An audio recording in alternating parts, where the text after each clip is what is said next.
America has 5% of the world's population, 25% of the prison population. We incarcerate more people than China, South Africa, Russia. In the state of Indiana, approximately $700 million is spent in tax money on the Department of Corrections. 95% of those who are put in prison leave prison and come back to our communities. People think if we put them in prison, we solve the problem. What do we do when they get out?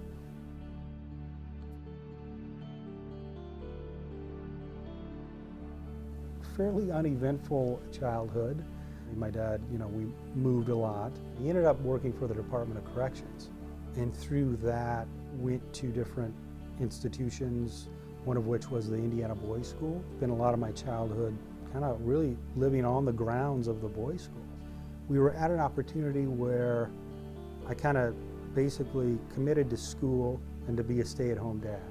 Superheroes galore for Sam. He's a big fan of Marvel. Here's that guy. And animals. He loves animals.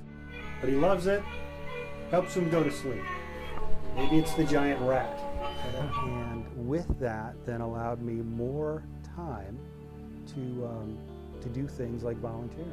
I knew I wanted to do something that was effective, that I felt good about, and that I could give back. I'll start off with saying I was born in Indianapolis, Indiana, and the environmental surrounding that I was raised in wasn't actually the best of surroundings for a child. At the age of 7, my stepmother, her brother came into the house and tried to purchase some narcotics that she wouldn't sell to him. I heard my stepmother in there screaming, and I went into the room, and my father's brother was stabbing her with a butcher knife. So, at 7, you don't know really what you're doing, man. I just ran to the closet, got a double-barrel shotgun, put the stock up against the wall. The gunshot killed him.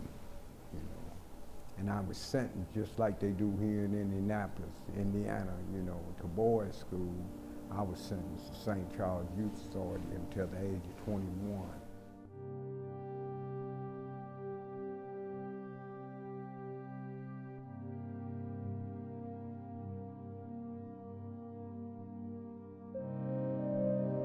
I have rewards for the things that I did.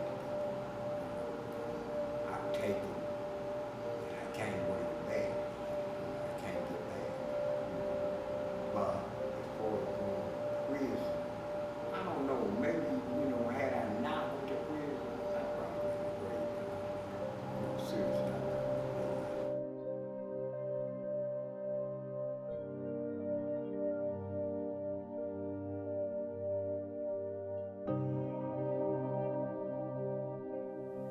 At Trusted Mentors, we know the individual needs to get involved. Or we want the individual who are willing to build a relationship and get to know somebody. We don't expect that we'll solve all of the problems.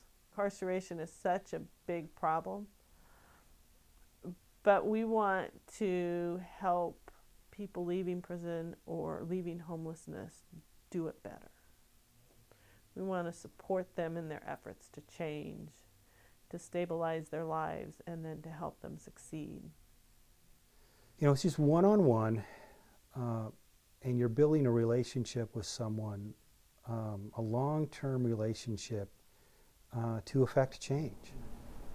And I told Calvin Houston, which started working over there, but he started working over there as a case manager, hey man, let me get this a try, man.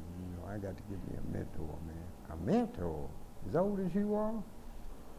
Man, I got to have a mentor, man. I've learned, man, through incarceration, which you haven't never been, that I need somebody I can confide to, man, talk to, man. When I got a problem, I'll be able to go to this woman or man or whoever, and share my problems with him, man. I need help, man. I am paired up. The person's name is Justin. He is a unique person who has spent decades in a federal prison. Craig comes over to recycle for us and tells me I'll be getting a guy named Matt Kohler. I said, a guy? He said, oh yeah, come on, Justin, don't. I said, yeah, okay, man. And I don't know, man. We just hit it off, man, because I know concern when I see concern, or when I hear it, And this guy, he's been in my corner, man, ever since. Your driver's license. Where are you at with that?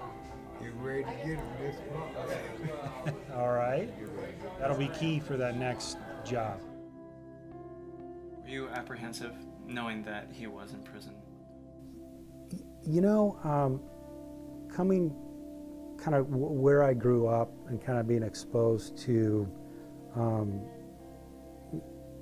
no, there are some reservations, some just rational reservations. But when I met him, my instinct told me I didn't have to worry. This particular individual with Justin, that wasn't a concern. The skills to survive in prison and the skills to survive out of prison aren't the same set of skills. If you're in prison, somebody tells you when to wake up, they tell you when to eat. When you leave prison, and we want them to be good employees, they need to be self-motivated, know how to get up and get to work on time. My initial impression of Justin was his goal was really specific, energized in a way about what he wanted to do, help young people kind of avoid the life that he had. But my passion is for the youngsters out here. You might come down 10th Street one day and see me over there with about 10 or 20 and just sitting there, standing on the corner. Come on, let's go to the station, man, get some drinks and stuff, sit in and talk. And I know what it's going to take, man. I know what it's going to take to help these kids. There's such a big learning curve. Justin spent over 35 years in prison. The world had changed a whole lot between the time he went in and the time he came out. He's learning cell phones, computers, budgeting, writing checks, how to live in his own apartment. We got a lot of obstacles out here, but the major obstacle is we got that number that stand. Justin and Matt work together one-on-one, and then when we bring all of our people together for group meetings and you start seeing how that one relationship has multiplied into 20 or 30 people all working towards making their life a little bit better, then you begin to see the difference that you're making.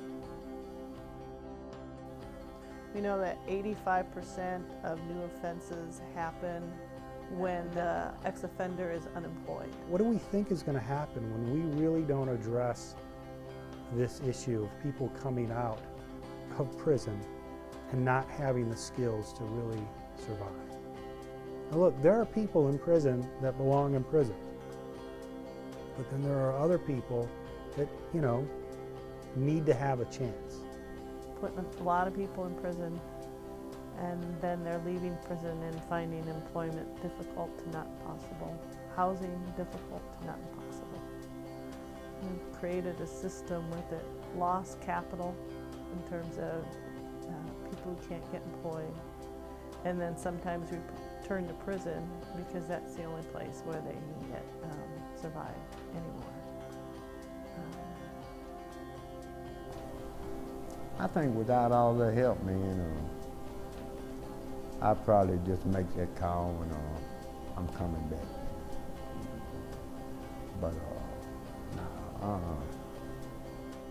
We come from a punitive kind of mentality. You did something wrong and you need to be punished.